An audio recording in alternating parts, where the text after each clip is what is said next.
setting up what kind of dew points, what kind of moisture we have in the atmosphere, things like that.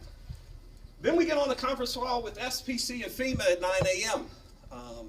SPC, just talking about the general overall picture, what they're expecting for the day, briefing FEMA so that they're up to date, widespread event occurring.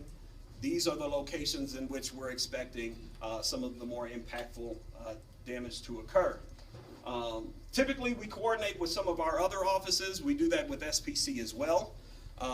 When they call and wanting to put out a severe thunderstorm watch or tornado watch, they'll usually initiate a call with all the offices that are within that watch.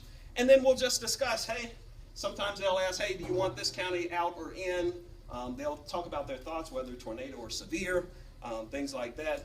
So SPC is a really, really strong partner of ours when it comes to severe weather. Continuing with social media, continuing to blitz. This is what's occurring. This is what's going on right now, what we expect over the next couple of hours.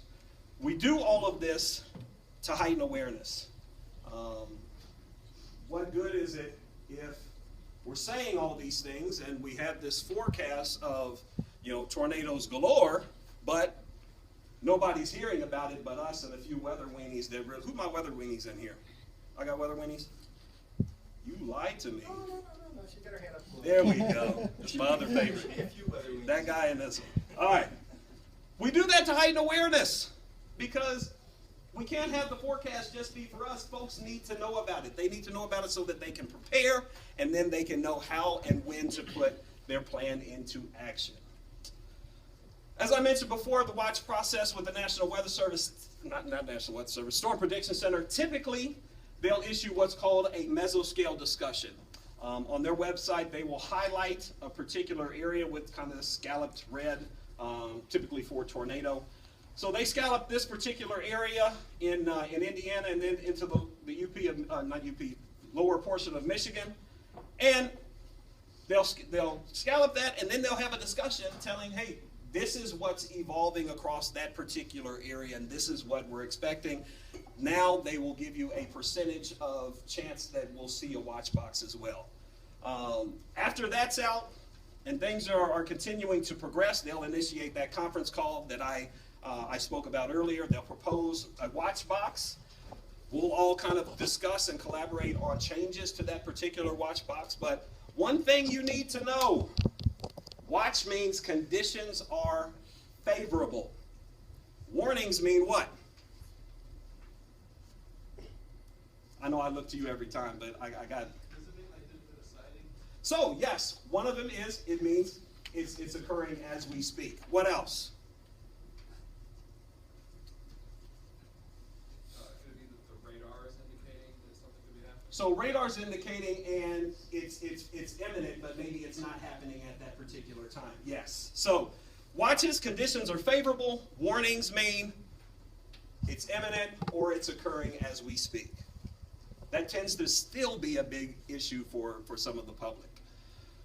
Warning operations, there are a number, especially with a big event like this, there are a number of different positions that need to be filled. And so way before the event, we see it coming, we know that it's going to be strong, we start to prepare and plan staffing for that particular day, especially since it's on a Sunday. So we'll start asking folks, hey, we see that you're off, are you available to come in and help with severe weather? Some folks that are in during the morning shift, they'll stay late. Some of the evening shift, they'll come in early. It's really a team process at the National Weather Service. And everybody's doing it because they genuinely care.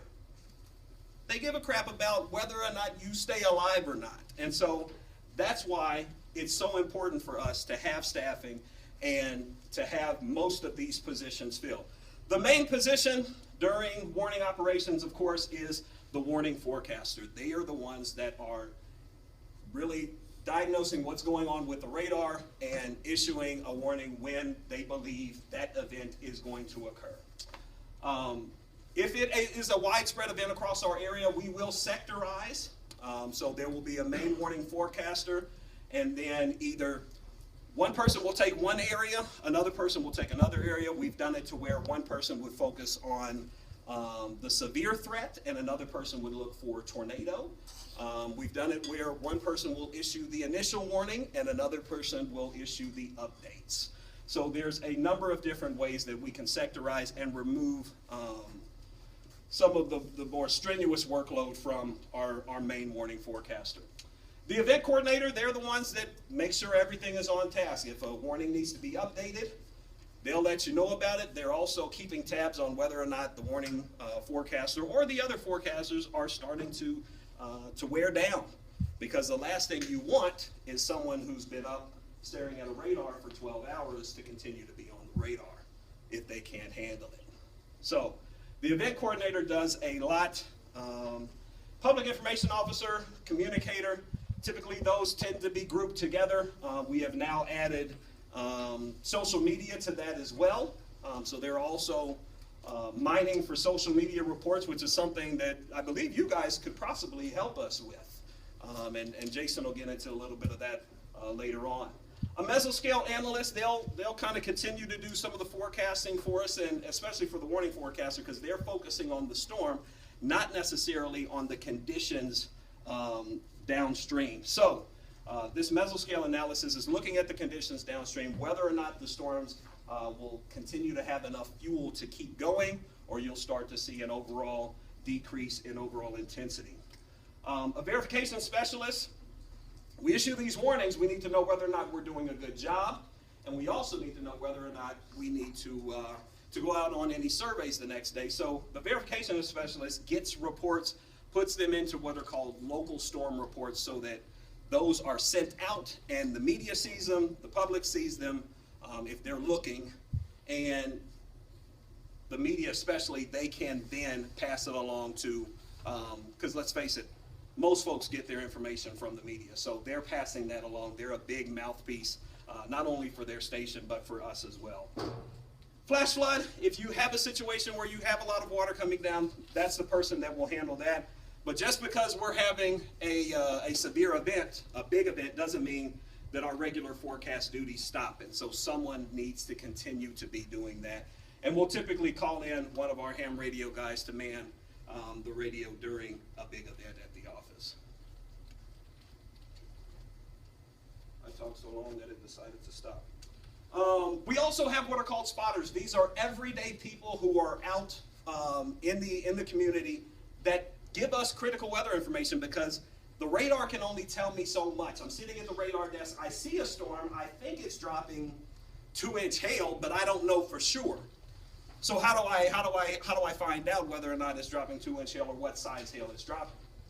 You look like you want to answer. Okay. So what we need is we need people, everyday folks that are in that location to let us know. And so we have what are called spotters, folks that we train every year to. Some of them go out. We don't advocate going out and chasing, but they do what they do. But if a storm comes across your area, you see it, you see what's going on, whether or not there's any severe aspect to it, you give us a call, let us know. Sometimes we'll give you a call, and you'll let us know, because our radar does have limitations. The further you go out into space, we lose resolution. And as it says here, most of the tornadoes we get here in the state of Indiana tend to be pretty weak, and some of them even with no radar signature at all. And so the only way we know about it is if we hear from the public. These reports save lives. I can't stress this enough, and I always say this when I'm out on a spotter talk. If I'm sitting at the warning desk and I issue a tornado warning, Doppler radar indicated, what are most folks going to do that are in that warning? What would you do if you were in that warning? You would take a picture, so you would go outside, am I right? That's exactly right. So most folks would go outside.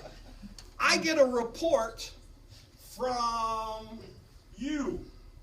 You call in a report to our office saying, hey, I have a large and destructive tornado on the ground.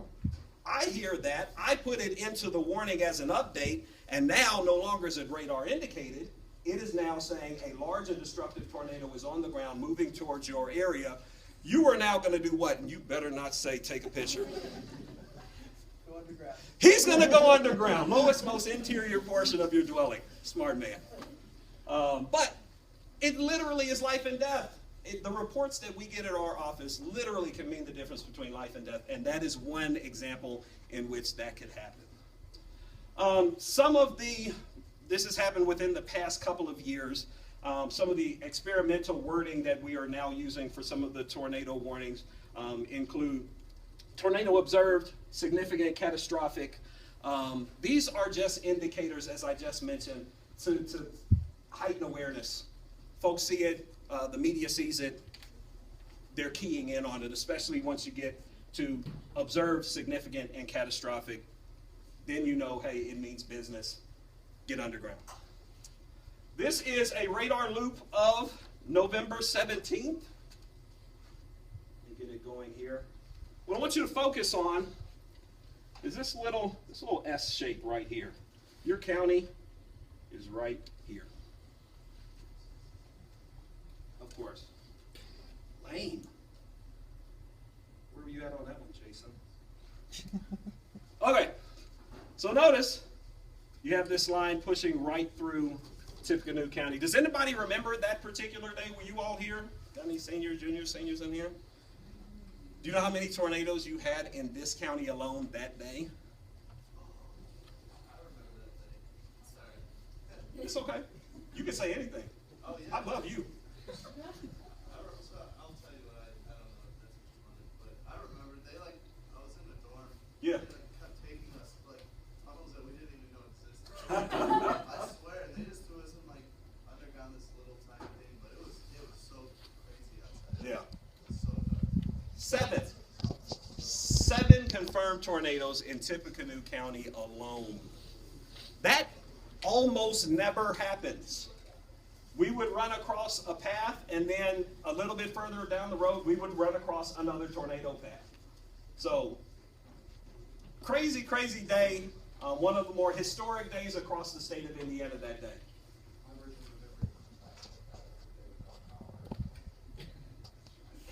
I could imagine that was not fun. I could imagine.